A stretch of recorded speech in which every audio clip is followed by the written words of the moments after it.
Hola, en este caso la sesión va a tratar sobre las principales patologías de la vesícula y la vía biliar desde un punto de vista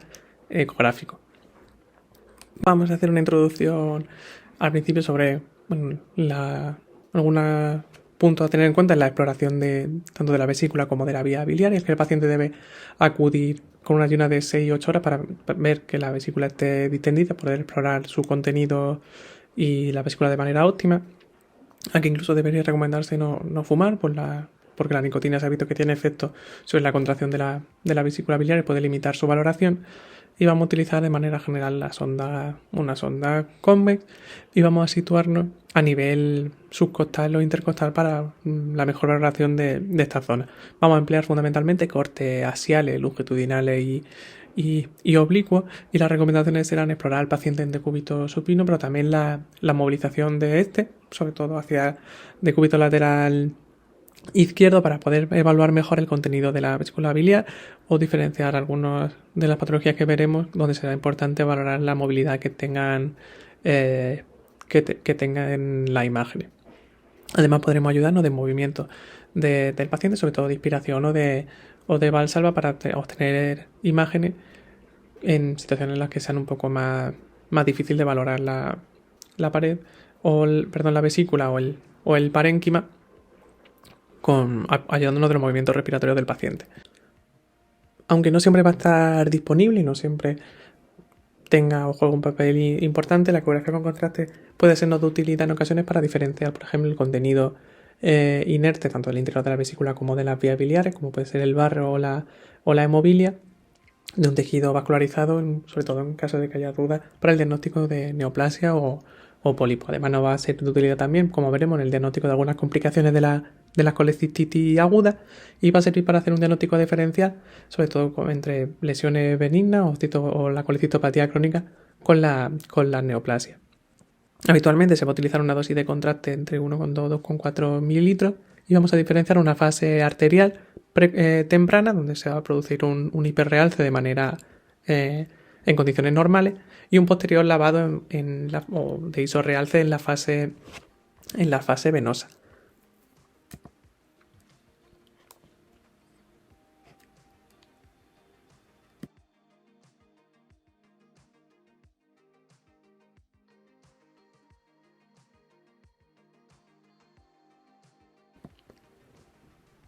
Respecto a la vesícula biliar, decir que la ecografía nos va a permitir no solo valorar la forma y las dimensiones de la vesícula, sino sobre todo, y es donde va a tener su principal utilidad, es ver las características de la pared, así como el contenido de la misma. Vamos a distinguir como parte de la vesícula el fundus, el cuerpo, el cuello y el infundíbulo, y en condiciones normales, recordar sobre todo, que es lo que más va a tener al estudio de la patología en nuestro caso,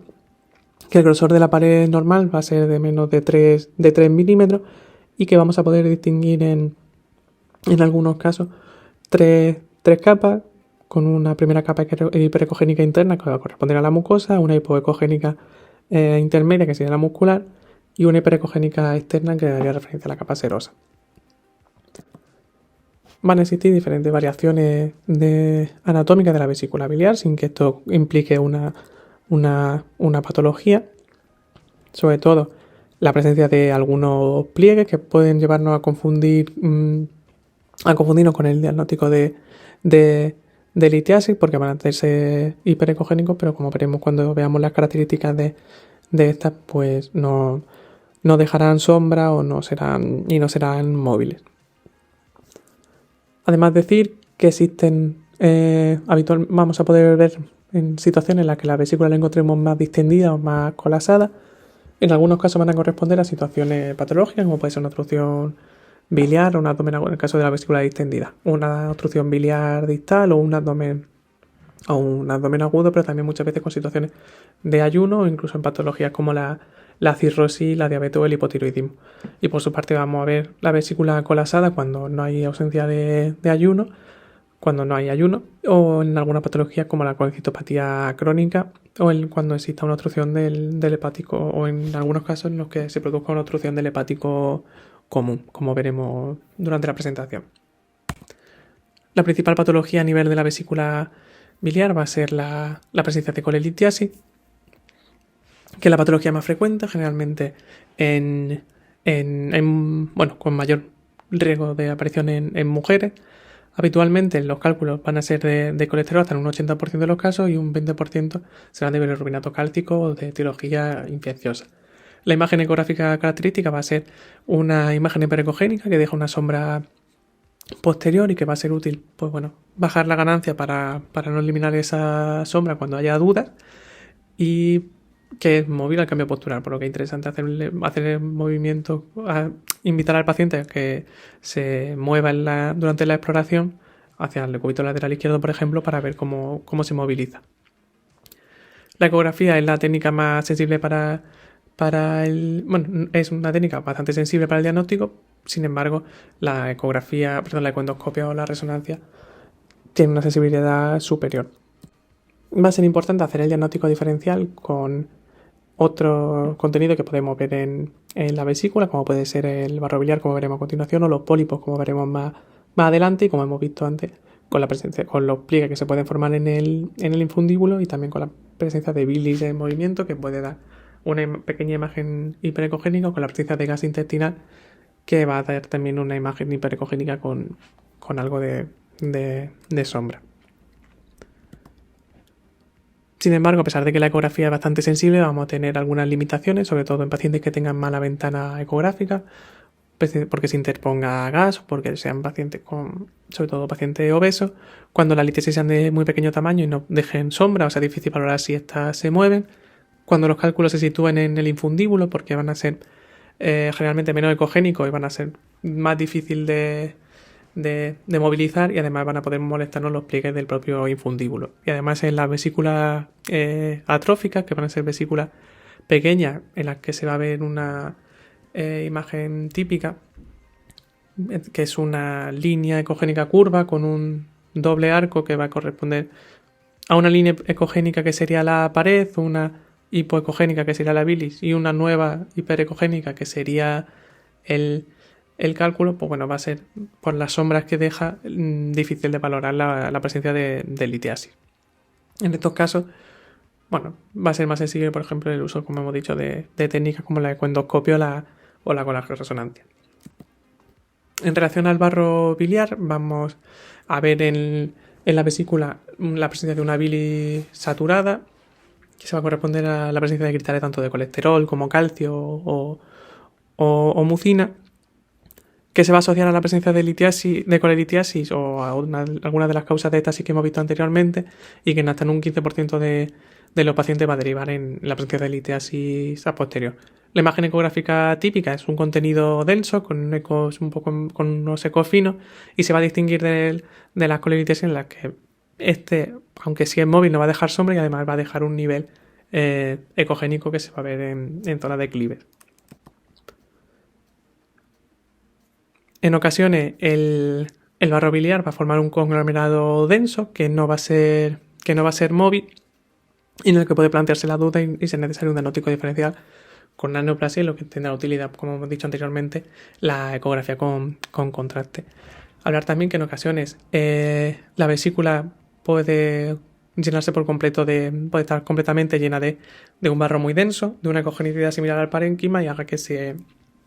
difícil de limitarla, y es lo que se conoce como vesícula hepatizada. Otra de las diferencias que vamos a tener que hacer, o de los diagnósticos diferenciales que vamos a tener que hacer en ocasiones con la colelitiasis o con la presencia de barro biliar, es la presencia de hemofilia, que vamos a sospechar sobre todo tras una intervención, un procedimiento de este nivel, o también en pacientes tras traumatismo, en lo que se sospechó una causa tumoral, y que la presencia de sangre no deja de ser la presencia de sangre a nivel de la vesícula, que va a dar una imagen ecográfica con un contenido amorfo, hiperdenso, que no va a dejar sombra, aunque sí puede tener cierta movilidad o no, dependiendo del propio espesor que tenga. Centrándonos ahora en la patología de la pared, vamos a hablar de, sobre todo, una situación en la que se produce un engrosamiento de la pared de más de 3 milímetros, sabiendo que esto se puede producir en ocasiones en situaciones no propias de patología de la vesícula, como puede ser la cirrosis o la citis, o la insuficiencia cardíaca o la insuficiencia renal. Nos vamos a centrar ahora sobre todo en la causa vesicular, y la primera y y más característica la colecistitis. Vamos a distinguir dos grandes grupos en función de la causa. La mayoría, hasta el 98%, va a ser de origen litiásico y se va a producir por una obstrucción del conducto cístico y por un cálculo que derivarán unos cambios de presión que consecuentemente causarán una inflamación de la pared y una posterior infección. El segundo grupo, en las que no se identifica una causa, en los que no se produce por una causa litiásica, sino que la causa será isquémica, que estará asociada a pacientes graves, sépticos, tras grandes traumatismos, postoperatorio quemado, con pacientes con múltiples o con factores de riesgo cardiovascular severos, sobre todo pacientes diabéticos con mal control glicémico, y que va a estar asociado a un mayor porcentaje de complicaciones, como van a ser la colecitis gangrenosa o la perforación, y un mayor aumento de la mortalidad en relación a la previa. Desde 2018 se aconseja para su diagnóstico el uso de los criterios de Tokio, en los que deben de completarse, en los que deben de cumplirse la presencia de al menos un signo local de inflamación, un signo sistémico de infección y al menos un criterio de imagen. Los criterios online o los criterios de imágenes que encontramos para esta patología son más típicos: la presencia de un Murphy ecográfico positivo, que va a tener un alto valor predictivo positivo, la presencia de una pared engrosada, en la que vamos a poder ver las diferentes capas que hemos comentado al hablar de la estructura de la vesícula, una mayor vascularización de la pared, en la que nos vamos a servir del uso del Doppler, un edema perivesicular, que va a dar una imagen de un halo hipoecogénico alrededor de la vesícula, y vamos a poder ver también en su interior un material ecogénico más o menos denso, desde barro hasta continuo purulento o la litiasis, y en ocasiones vamos a poder ver algunas complicaciones como colecciones o acceso a nivel incluso intrapancreático. Decir que un Murphy negativo no excluye la presencia de una colecistitis, porque existen tanto por anciano, por complicaciones como la perforación o en situaciones de colecitis litiásica donde hay una denervación, no se va a producir este signo, que no toda distensión no toda distensión de la vesícula va a implicar una colecistitis, y no todo engrosamiento de la pared va a implicar este cuadro, y va a haber que hacer en ocasiones un diagnóstico diferencial cuando existan dudas con otras causas, y que el hecho de no ver litiasis no siempre va a traducir que sea litiásica. De hecho, hasta un 50% de la colecitis en la que inicialmente no se ve en el proceso agudo la litiasis, se ve a posterior. Las principales complicaciones van a ser la colecitis gangrenosa, que se va a producir por una isquemia de la pared de la vesícula, y en consecuencia van a poder aparecer úlceras, hemorragia, incluso acceso. Tiene un elevado riesgo de perforación y por tanto mortalidad, y va a ser indicación de cirugía urgente. Vamos a poder ver una pared vesicular con una estratificación de las capas asimétrica, donde en ocasiones vamos a poder ver membranas incluso en la luz de la vesícula. En este caso el Murphy suele ser negativo por la propia denervación que se produce por la isquemia. El contraste nos puede ser de utilidad en casos de duda, y vamos a ver cómo hay áreas en las que no se realza por la zona de necrosis generalmente. En relación a la colecistitis enfisematosa, que es otra de las complicaciones que se producen en la colecistitis aguda, en este caso traduce la presencia de gas bien en la luz de la vesícula o en la pared, que va a dejar una sombra sucia, y muchas veces vamos a poder ver contenido en forma de burbujas de gas en el interior de la vesícula, que es lo que se conoce como el signo del champán. Tiene mayor riesgo de gangrena y perforación, y mayor mortalidad, y indicación de cirugía urgente y de diagnóstico de confirmación con un TAC. La perforación y los accesos, en lo que vamos a ver la ecografía, un defecto de la pared, generalmente se van a producir en el fundus, porque es donde existe peor vascularización, y en el que la salida por esta perforación puede ir libre al peritoneo, produciéndose un coliperitoneo, puede fistulizar a otro órgano, o puede implicar la formación posterior de acceso, en lo que ecográficamente se verán como áreas irregulares hipoecoicas, mal delimitadas, en lo que vamos a ver algunos ecos o septos en su interior, y en lo que será también necesario realizar un TAC urgente para verla o descartar las complicaciones de la perforación. Nos vamos a poder ayudar en ocasiones de la ecografía con contraste para ver esas zonas de rotura de la pared y vemos cómo existe un realce heterogéneo en lo que se puede ver un realce en los septos a nivel periférico, pero que en las zonas de necrosis ya no hay esa captación. Si hablamos ahora de la patología patología que engloba engrosamiento benigno y focal de la pared, nos vamos a centrar sobre todo en comentar la adenomatosis y los pólipos vesiculares, aunque existen otras como pueden ser las colaterales de la hipertensión portal que van a dar esta imagen. La adenomatosis se trata de una hiperplasia del epitelio de la pared de la vesícula que se invagina la capa muscular y forma unos divertículos en la pared.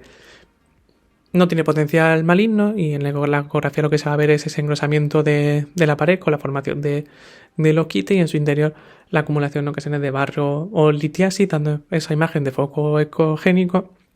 y que va a producir unos artefactos llamados en cola de cometa, como vemos en las imágenes, y van a producir un centelleo, una imagen de centelleo con el Doppler que nos va a ayudar al diagnóstico. Los pólipos vesiculares, que estamos más acostumbrados a ver en el manejo en la práctica de nuestra diaria, sabemos que tienen una prevalencia relativamente frecuente, hasta el 10% de la población. Pueden ser únicos o múltiples, sabemos que de manera habitual son asintomáticos, aunque pueden asociar sintomatologías de cólicos biliares, también porque hasta en un porcentaje van a estar asociados a litiasis. Ecográficamente se van a caracterizar por tener un foco ecogénico adyacente a la pared, que no va a ser móvil, que no va a dejar sombra y que la ecografía con contraste, que puede utilizarse en caso de duda, va a haber un realce en la fase arterial y también en fase venosa. Ecográficamente, sin embargo, es difícil distinguir la presencia de pólipos verdaderos o pseudopólipos. De hecho, hasta el 95% de los pólipos que realmente se diagnostican con ecografía no son pólipos verdaderos y estos no tienen potencial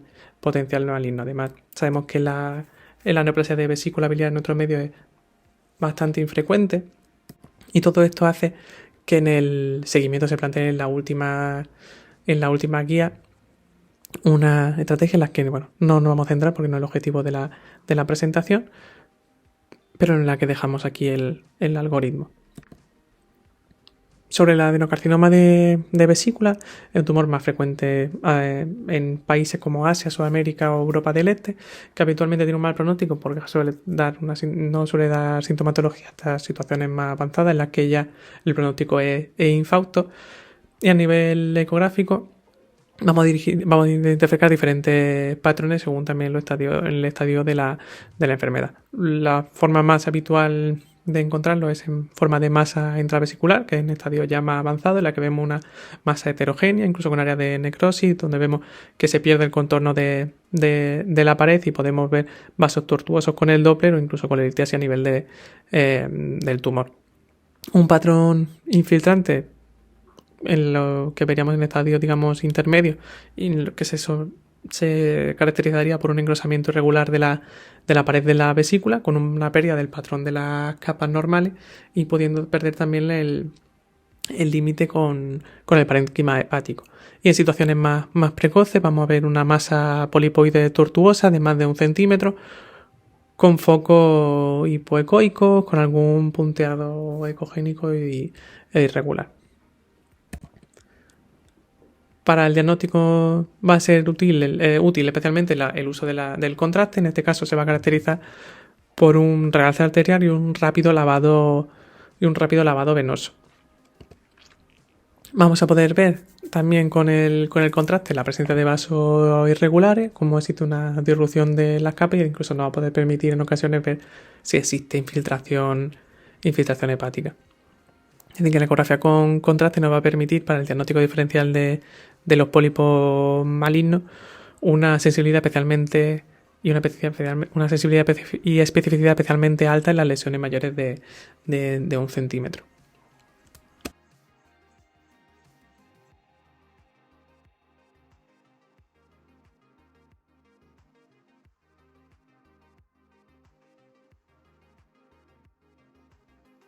Pasamos ahora a hablar de la vía biliar, que se va a ver ecográficamente como una con una pared visible fina, hiperecogénica, con un contenido hipoecogénico en su interior y que va a acompañar habitualmente a la vena porta situándose por encima de este, que nos va a servir como referencia para encontrarla en la ecografía. Con el Doppler va a tener la ausencia de captación y nos va a permitir diferenciarla de las otras estructuras vasculares que vemos en el hígado o en el hilo hepático. Y vamos a diferenciar una vía intra o extrahepática. La vía intrahepática la encontramos a nivel del parénquima, la vamos a ver sobre todo con corte sagital o axial a nivel por encima de la vena porta. Y habitualmente vamos a ver solo las ramas primarias y secundarias con un calibre máximo de hasta 2 milímetros y van a situarse acompañando a la vena porta con un diámetro pues por debajo del 50, casi por debajo del 40% de esta. La vía extrahepática, que la vamos a ver saliendo por el ilio o deberíamos verla hasta su inclusión hasta su llegada al páncreas, va a tener un calibre habitual de 6 milímetros en condiciones normales, aunque en ancianos puede ser normal hasta 8 y en pacientes colectomizados hasta 10 milímetros. La patología más frecuente a este nivel va a ser la obstrucción biliar, que va a condicionar una dilatación retrógrada de la vía. A nivel extrahepático lo vamos a ver ecográficamente con una imagen tubular de la vía biliar que va a circular paralela a la vena porta por encima de esta, que la vamos a encontrar dilatada con un tamaño incluso superior al 50% del tamaño de la propia vía, dando una imagen llamada en cañón de escopeta. En su interior vamos a poder ver un contenido bien anecogénico en el caso de que solo circule bilis, más ecogénica si vemos barro biliar o incluso hiperecogénica en el caso de la litiasis. Será importante intentar identificar el punto de obstrucción que será el momento en el que cambie el calibre de la vía. A nivel intrahepático va a ser más difícil de identificar muchas veces porque suele ser más tardía, tarda más en dilatarse por la rigidez que da el parénquima y de hecho en cirróticos va a ser incluso más complicado de valorar. Habitualmente se va a afectar primero la rama periliar y progresivamente va a dilatarse a nivel más intrahepático. Va a ser más fácil de ver junto a la vena porta izquierda y va a ser útil a nivel del parénquima el uso del Doppler para descartar o hacer el diagnóstico diferencial con diferentes estructuras vasculares. Ecográficamente se va a ver una estructura tubular anecoica que va a ir paralela a la rama portal y que puede dar imágenes típicas en raíl de tren o en cabeza de medusa, como se ven en la presentación. La causa más frecuente de esta obstrucción habitualmente va a ser la presencia de litiasis. A nivel de la vía biliar extrahepática, la coledocolitiasis, que se va a manifestar ecográficamente como un foco hiperecogénico, aunque va a ser menos ecogénico que la colelitiasis en la vesícula, porque va a estar rodeada por menos bilis con mayor frecuencia, y van a presentar una sombra acústica que va a ser difícil de ver, sobre todo si se interpone gas intestinal. Generalmente va a ser móvil, aunque puede también encontrarse enclavada en la vía y va a condicionar va a ser la causa de esta dilatación. En ocasiones va a ser difícil detectarla, sobre todo si son cálculos de pequeño tamaño, si la dilatación de la vía es pequeña o si se interpone el gas o la aerobilia. Hay que hacer el diagnóstico diferencial precisamente con la aerobilia, en la que vamos a ver una imagen lineal móvil a nivel de la pared de los conductos, que va a dejar una sombra más sucia que habitualmente va a ser múltiple y que la vamos a sospechar en pacientes con antecedentes de cálculos previos, cirugía o intervención y de CPRE. La hemobilia también será importante hacer el diagnóstico diferencial. Vamos a ver un contenido amorfo y hay que sospecharlo sobre todo en pacientes con traumatismo o trayectoria heterogénea. También va a ser importante hacer el diagnóstico diferencial con el barro biliar, en la que vamos a ver la vía llena de un contenido más denso que puede formar un nivel o incluso estar completamente ocupado, pero en el que no vamos a ver esa sombra.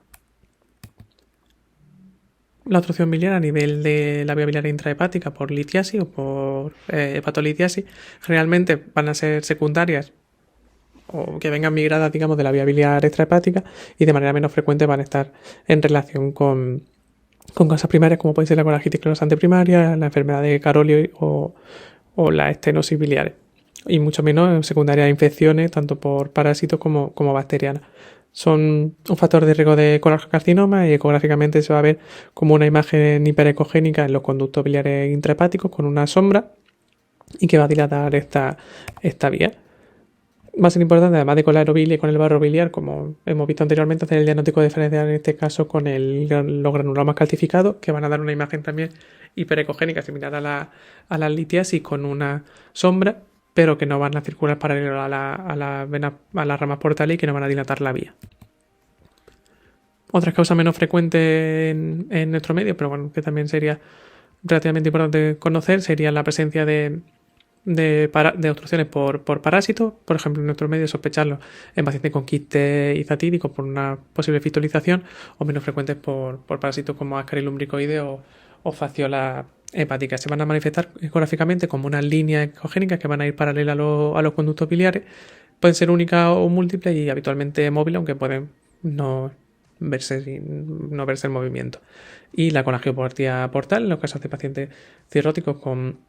cavernomatosis portal, donde va a ser fundamental el uso del Doppler para ver los vasos y cómo se comprime y cómo el cavernoma comprime y estenosa en la vía biliar. En relación a la patología parietal de la vía biliar, vamos a hablar ahora de la colangitis aguda. El diagnóstico clásico se ha seguido por la triada de Charcot, de fiebre, dolor en abdominal, generalmente en hipocondrio derecho y presencia de ictericia,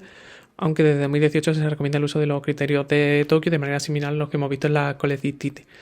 y que van a incluir la presencia de signos de inflamación sistémica, de colestasis y al menos un criterio de imagen. En la ecografía vamos a poder ver bien dilatación de la vía o incluso la causa obstructiva. Vamos a ver un engrosamiento con un hiperrealce de la pared de la vía biliar, o en el caso de la vía biliar extrahepática, y en el caso de la vía biliar intrahepática vamos a poder ver, como vemos en la imagen de arriba, un refuerzo de la ecogenicidad en la llamada triada portal. Y va a ser importante también descartar con la ecografía la presencia de complicaciones en forma de acceso, sobre todo a nivel del parénquima hepático. Otra patología en este caso, la colangitis esclerosante primaria, va a dar diferentes imágenes según la severidad y el momento evolutivo del cuadro.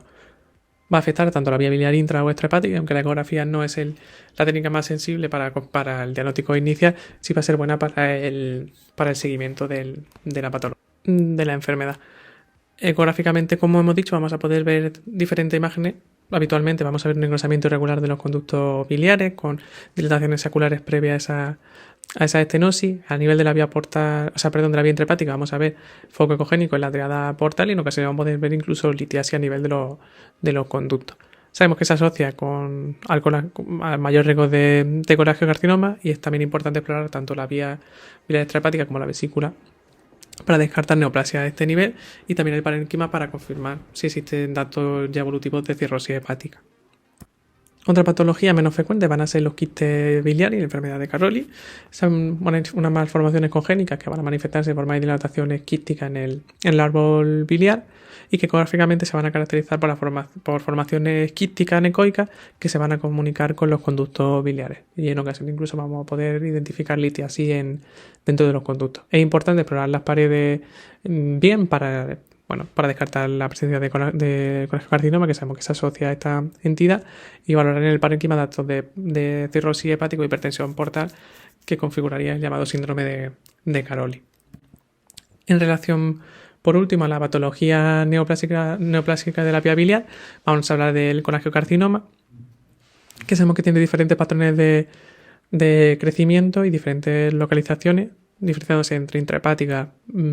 iliar o tumor de Klatskin y distal, siendo la iliar o el tumor de Klatskin la más frecuente y en la que nos vamos a centrar sobre todo. Los principales factores de riesgo sabemos que son enfermedades como la colangitis esclerosante primaria, los quistes de Coledo con la presencia de infecciones recurrentes o la hepatolitiasis, y ecográficamente va a dar una imagen centrándonos en el tumor iliar o de Klatskin,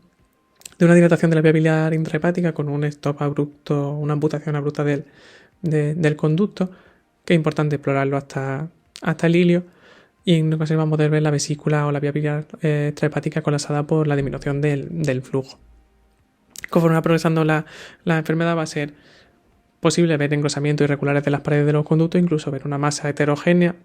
con una ecogenicidad variable y irregular, mal definida en el adyacente a los conductos. Va a ser importante también ver la afectación vascular que pueda tener ya la enfermedad a través del Doppler, así como la valoración de metástasis hepática y adenopatía. y va a ser útil el uso de la ecografía con contraste en esta entidad para no solo localizar y delimitar la masa, sino también para valorar el grado de infiltración hepática y la afectación vascular. Comportamiento es variable, pero la forma más habitual es que se produzca un hiperrealce heterogéneo, un isorrealce en la fase arterial, y que sí se produzca un lavado rápido, un hiporrealce en la fase venosa. Y bueno, con esto